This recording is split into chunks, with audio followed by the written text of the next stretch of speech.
Kakampon! Welcome back to my channel, Roy Mulanda. Alright?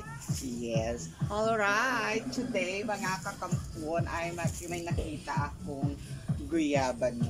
Maraming mga langgam-langgam na nangangagat. Pero itong guyabano ay I think 2 years or 3 years old pa lang ito. Ang liit niya pero hitik ang kanyang bunga. Okay, makikita mo ang kanyang bunga ay ito. Ito.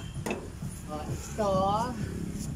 1, 2, 3. Pero may nakita akong bunga. Marami pang siyang bulaklak. 1, 2, 3. Very productive itong guyabano na ito. And of course, may nakita akong guyabano dito. Ang liit lang niya.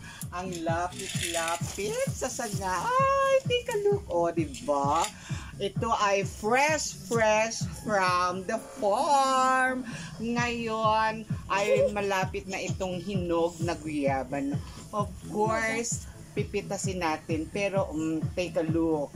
Maraming langgam na nagbabantay. Very productive talaga itong guyabano.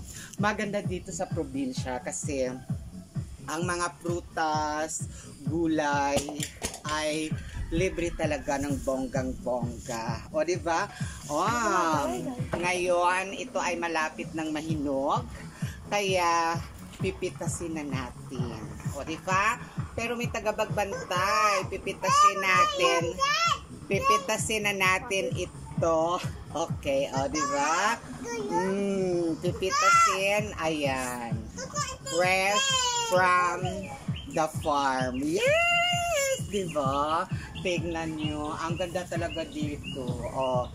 May naano talaga akong guyabano. And siguro, I think mga 2 days or 3 days hinog na ito. Tingnan mo naman.